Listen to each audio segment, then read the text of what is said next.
A mente ou consciência não pode ser confinada. Não pode ser confinada a uma sala ou a uma cadeira. A mente pode vaguear à vontade e pode ser treinada para se elevar acima do seu sentido corpóreo, como realmente estar neste mundo com a sensação de estar livre do corpo, embora nós não deixemos o corpo. Não é possível deixar nosso corpo, porque nosso corpo e nós somos um. Mas podemos deixar o sentido corpóreo dele e sermos tão livres espiritualmente que não estamos confinados nem ao tempo nem ao espaço. Isso é o que acontece quando obtemos nossa liberdade espiritual. Nessa liberdade espiritual, superamos todo o senso de limitação. Por exemplo, não deixamos de usar dólares, mas não nos preocupamos com eles. Os dólares virão, e mesmo que continuemos a usá-los, não seremos mais limitados ou confinados pelo conceito de que os dólares constituem um suprimento. Enquanto pensarmos em dinheiro como suprimento, não teremos liberdade de suprimento. Mesmo que nossos rendimentos sejam duplicados, não devemos nos congratular por termos feito uma demonstração, se ainda acreditamos que dinheiro é suprimento.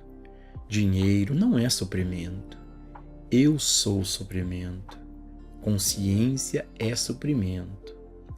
Esta essência indefinível chamada espírito, que nós somos, é suprimento, e que é onipresente, onipotente e onisciente. Compreendendo a natureza de Deus. Toda vida espiritual depende de nossa capacidade de conhecer Deus e, a menos que compreendamos a onipresença e onipotência de Deus, não faremos nenhum progresso nesse trabalho. Ao longo dos anos, muitos nomes foram dados a Deus. Abraão conheceu Deus como amigo. Nas antigas escrituras hindus, que datam de milhares de anos atrás e compreendem algumas das primeiras literaturas dadas ao mundo sobre o assunto de Deus, Deus é referido como mãe e às vezes como pai. O grande místico hindu moderno, Ramakrishna, conheceu Deus como mãe Kali, mas muitas vezes termos como mente, princípio, alma, luz, espírito, amor e outros dos sinônimos bem conhecidos de Deus também serão encontrados nas escrituras hindus. No entanto, como era da natureza dos primitivos hindus, como dos primitivos hebreus, a personalização. Eles se aproximaram de Deus da maneira que eles melhor entendiam, como uma mãe amorosa e, ocasionalmente, como pai. No século XIX, estudiosos do sânscrito traduziram muito dos grandes clássicos hindus para os idiomas alemão e inglês, de modo que, pela primeira vez, o Ocidente teve a oportunidade de se familiarizar com a terminologia hinduísta. O resultado foi que muitos dos seus conceitos de Deus penetraram na literatura do século XIX. O termo pai e mãe, como sinônimo de Deus, ganhou ampla aceitação através de sua incorporação ao ensino da ciência cristã por Mary Baker Eddy. Através do uso deste termo na literatura da ciência cristã, ele foi mais tarde incorporado em muitos outros ensinamentos metafísicos. E assim, Deus tem sido conhecido como mãe, às vezes como pai e também como pai-mãe. Nenhum destes termos se destinava a indicar gênero ou a significar que Deus era homem ou mulher. Ao invés disso, tais termos conotam as qualidades ternas, amorosas e protetoras de uma mãe, e as qualidades severas, legisladoras, protetoras, sustentadoras e mantenedoras de um pai. Portanto, quando Deus vem à sua consciência individual, ele vem de uma maneira tão terna que você ainda pode usar o termo pai ou mãe. Mais e mais pessoas, entretanto, estão começando a pensar em Deus como luz e vida. E, quando Deus é realizado na consciência individual como vida ou como luz, não há nenhum senso de homem ou mulher, apenas um senso de Deus como a vida universal que permeia todas as formas. Deus é a vida que permeia a sua forma, a vida que permeia a forma da árvore, do animal e da flor, impessoal, mas ainda assim a vida. Deus é Espírito, e Espírito é a substância e a essência. É a substância e a essência da qual todas as coisas são formadas. Tudo que está na terra e no céu, no ar e na água. A criação espiritual é formada desta substância indestrutível e indivisível, ou Espírito, chamado Deus. A consciência espiritual revela a realidade. Você pode se perguntar, então, por que existem coisas como árvores em decomposição ou vulcões em erupção? Elas são também da essência de Deus? Não, elas representam nosso conceito daquilo que realmente existe. No reino de Deus, nunca há uma árvore em decomposição, nem há forças destrutivas ou perturbadoras operando. O místico alemão Jacob Boehme viu através das árvores e através da grama a realidade. Para todos os místicos, é como se o mundo se abrisse e eles vissem o mundo como Deus o fez. Deus é a substância subjacente e a realidade de todas as formas. Mas o que vemos, ouvimos, provamos, tocamos ou cheiramos é o produto da mente humana, do sentido mortal, material e finito. A soma total dos seres humanos no mundo, sob o que é chamado de lei material, lei médica, teológica ou econômica, tem criado este sentido finito do universo que eles veem, ouvem, provam, tocam ou cheiram. Nada é o que parece ser. Todos nós poderíamos olhar para o mesmo objeto e todos nós poderíamos vê-lo de maneira diferente. Por quê? Porque cada um de nós o interpreta à luz da educação, do meio ambiente e do histórico de sua experiência individual. Compreender que o que vemos representa apenas nosso conceito daquilo que realmente existe é importantíssimo, porque, sob este ponto, fazemos ou perdemos nossa consciência curativa. Deus criou tudo o que foi criado, e tudo o que Ele criou é bom. Portanto, todo este mundo, seja visto como seres humanos, animais ou plantas, é Deus manifesto. Mas, quando o vemos, não o vemos como é, vemos apenas nosso conceito finito dele. Isso é de vital importância porque é nessa premissa que toda a cura espiritual se baseia. E a falta de reconhecimento deste ponto é responsável por 95% do fracasso na cura espiritual. Muitos metafísicos estão tentando curar o corpo físico, e ele não pode ser curado, porque não há nada que um metafísico possa fazer a um corpo físico. Mas, quando ele muda o seu conceito de corpo, o corpo responde a esse conceito superior, Então o paciente diz: eu fui curado. Ele não foi curado. Ele estava perfeito desde o início. O que estava errado não era o corpo, mas seu falso conceito de si mesmo e de seu corpo. Se você conseguir captar essa ideia, pode evitar de cometer o erro fatal de tentar curar alguém ou o corpo de alguém.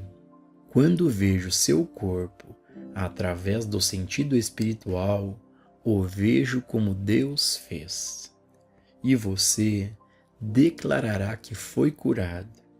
A criação de Deus está intacta, é perfeita e harmoniosa.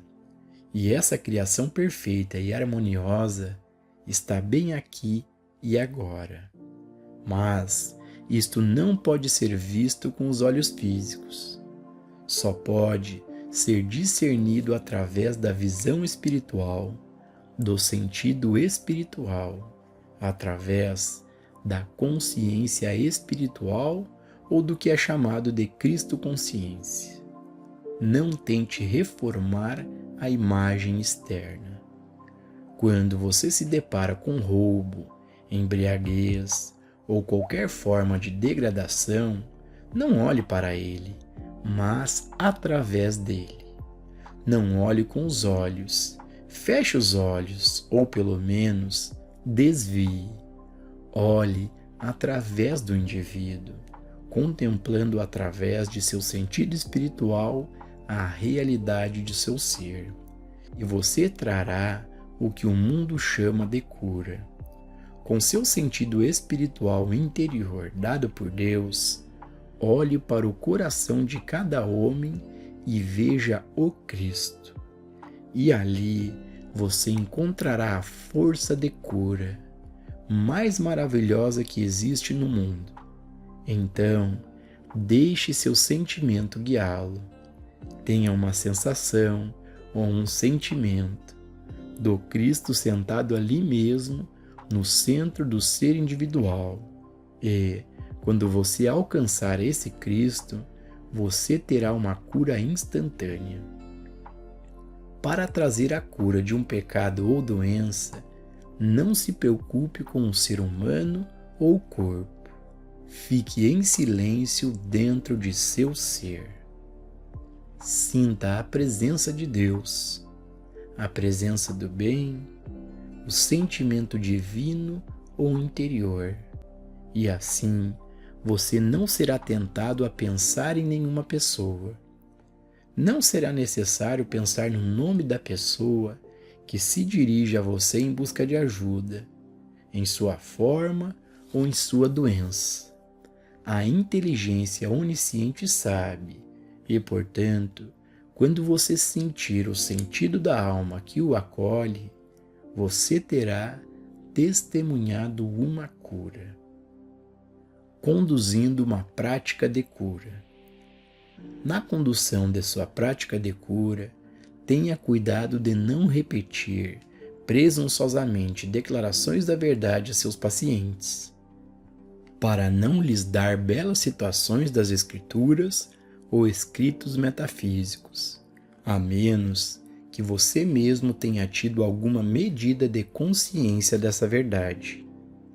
Lembre-se, é muito melhor não dizer nada a seus pacientes a não ser deixe-se comigo, ou eu o ajudarei, ou também eu estarei com você, ou ligue-me novamente pela manhã. Muito melhor não lhes dar nenhuma declaração da verdade, mas apenas sua garantia de que você, com sua realização da presença de Deus, está conscientemente com eles em oração e realização. Quando sua consciência está imbuída do Espírito da Verdade, não apenas da letra da verdade, mas do Espírito da Verdade, a cura ocorrerá. Então, você pode explicar aos seus pacientes qual é a verdade, dando-lhes declarações da verdade que você provou ou demonstrou, e que se tornaram parte de sua consciência. Eles não só ficarão felizes em ouvir essas declarações, mas também sentirão sua verdade. Dar aos seus pacientes ou estudantes citações e declarações da verdade das quais você mesmo não tenha consciência é como dar-lhes uma pedra quando pedem pão. Dê-lhes apenas uma simples declaração que você demonstrou repetidas vezes e que, portanto, você sabe que é verdadeira. A não ser que você possa fazer isso, dê a eles silêncio curativo. Não diga nada, mas sinta dentro de seu ser este Cristo curador. Lembre-se disso. Você não é chamado a curar uma pessoa. Você não é chamado a remover alguma doença terrível. Você não é chamado a mudar a atividade de um corpo humano. Tudo o que você é chamado a fazer é realizar a natureza espiritual de Deus como onipresença e da perfeição da criação de Deus.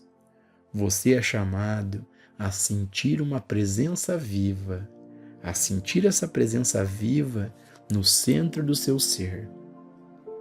Em todos os casos para os quais você é chamado, o verdadeiro chamado é para a sua realização de Deus como a vida do homem, Deus como a mente, a alma, a lei, a substância e a causa.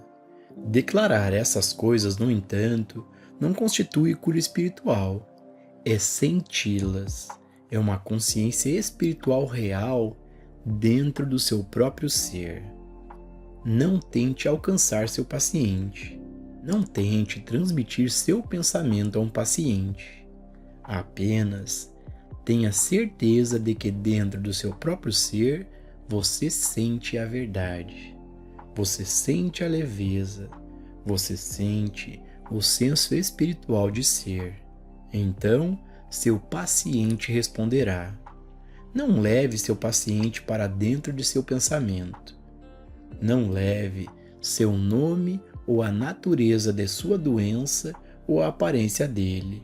E, acima de tudo, nunca pense que você deve transmitir ou transferir algum pensamento para seu paciente. Não faz diferença qual é a reivindicação ou problema. Quando o Cristo toca você, toca o Cristo de seus pacientes. Então, a cura. Não tente curar ninguém humanamente, nem mentalmente, nem fisicamente. Procure ficar em silêncio no centro do seu ser e sinta o Cristo, sabendo que tudo isso está ocorrendo no único coração, o coração de Deus, que é o seu coração e o meu coração. Você deve sentir uma união consciente com Deus. Deus é todo inclusivo, e como Deus é todo inclusivo, você e eu devemos estar incluídos no ser de Deus, de modo que, quando sou um com Deus, sou um com você, e quando você é um com Deus, você é um comigo.